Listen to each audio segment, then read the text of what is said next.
mahalaga na nagbabasa tayo? Para tumalino. Para daw tumalino. Okay, give him a big round of applause, si Rolly. Okay, good job. Para daw tumalino. Totoo yun. Okay, dito ka muna. And then actually, sige, dito ka lang muna para makuha mo yung prize mo. Okay. Ikaw, pangalan and grade? John Paul po. John Paul, and anong grade? 4 po. Grade 4. So, bakit napakalaga na nagbabasa tayo? Para makapasa po sa mga exam. Para daw makapasa sa mga exams. Narinig ninyo yon? Palakpakan naman dyan. Grabe. So, kung gusto ninyo na pumasa kayo sa mga exams ninyo, anong gagawin natin? Magbasa. Hindi manood ng TV magdamag bago yung exam. So, dapat magbasa. Okay? Very good. Okay, dito ka muna. Name and grade. January 8 po. Tapos grade 2 po. Okay. Bakit mahalaga na nagbabasa tayo?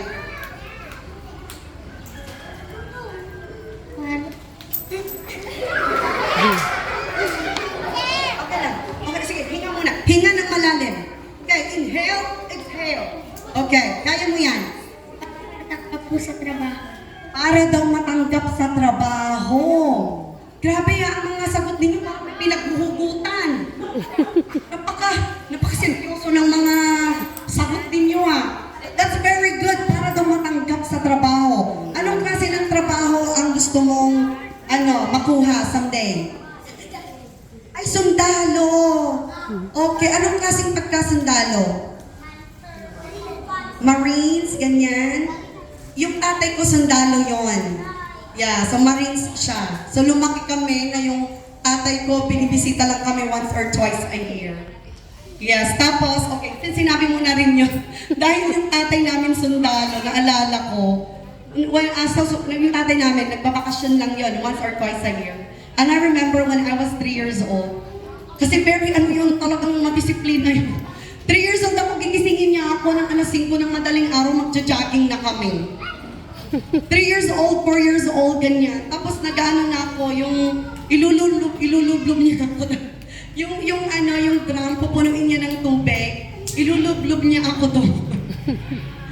Parang pinalaki kami ng tatay namin na parang sundalo na rin, ganon. So, very good. Good job. Okay, dito ka. Okay, pangalan and grade. Mark Anthony po. Artista. Mark Anthony Biplo. So, this is Mark Anthony. Okay, anong grade? Grade 2 po. Grade 2. Okay, sagot.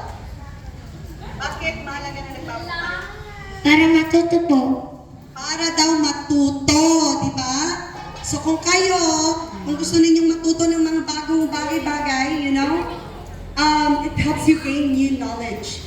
Tsaka yung mga itinuturo ng mga teachers ninyo, di ba may mga textbooks kayo, maski na itinuro na ng teachers ninyo, pag uwi ninyo, basahin niyo pa rin, di ba? Para mag-stay yung natutunan ninyo sa mga utak ninyo. Very good, Mark Anthony. Okay, pangalan and grade. Kevin P. Garrett. Kevin? Okay. Grade 2 po. Okay, grade 2 si Kevin. Okay. Bakit mahalaga na nagbabasa tayo? Para pumasa. Para daw pumasa. Okay, very good. Ang galing nun. Okay, palakpakan naman natin sila. Ang gagaling nila. Grabe. O ngayon, sasayaw na sila. Sasayaw? Sasayaw siya talaga. O sige nga. Sige nga. 1 minute dance lang. Joke lang, bigla na silang naiyak. Kasi alam ko, ang mga bata talaga dito sa Pilipinas, talaga mga dancers Pati mga teachers. Pati principals na rin. That's what I learned. Lahat puro mga dancers. Okay, very good. Kunin na ninyo yung mga prizes ninyo doon. Okay.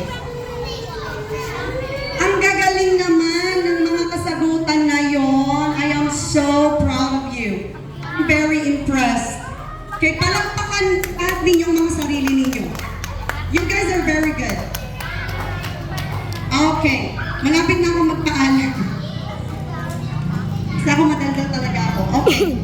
So ito lang yung advice ko sa inyo. Okay, makinig kayo kasi importante itong sasabihin ko sa inyo. Kunin So kayong lahat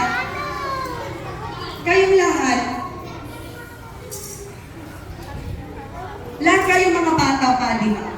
So ngayon, parang hindi pa ninyo masyadong iniisip kung ano yung talagang gagawin ninyo sa buhay ninyo someday.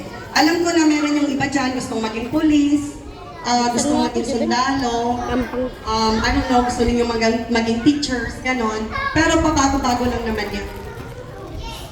Gusto ko lang, makinig kayo, na kayong lahat, gusto kong ipaintindi nyo na each one of you, merong kakayahan.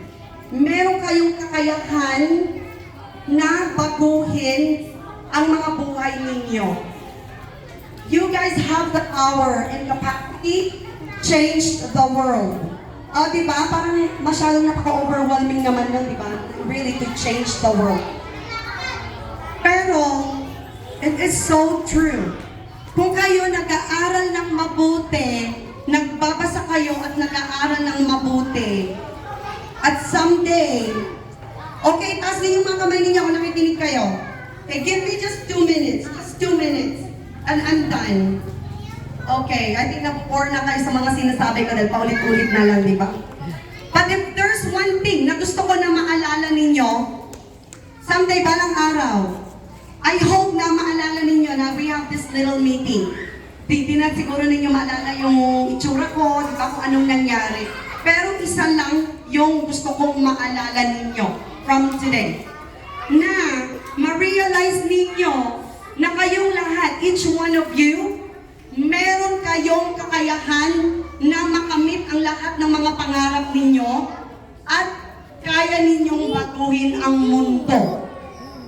Parang napakalaking, di ba? Very overwhelming yun. It's very ambitious. Pero naniniwala ako sa bawat isa sa inyo na lahat kayo ay pwedeng maging successful sa mga buhay ninyo. And the key, ang susi para makamit ninyo ang lahat ng mga pangarap ninyo someday is magbasa. Magbasa kayo ng magbasa kasi yan ang superpower na pwede ninyong makamit sa mga buhay ninyo right now. Because that is one thing that you can do right now is to read. Read and learn. Para matutunan ninyo kung ano yung lahat ng mga tinuturo ng mga teachers ninyo, di ba?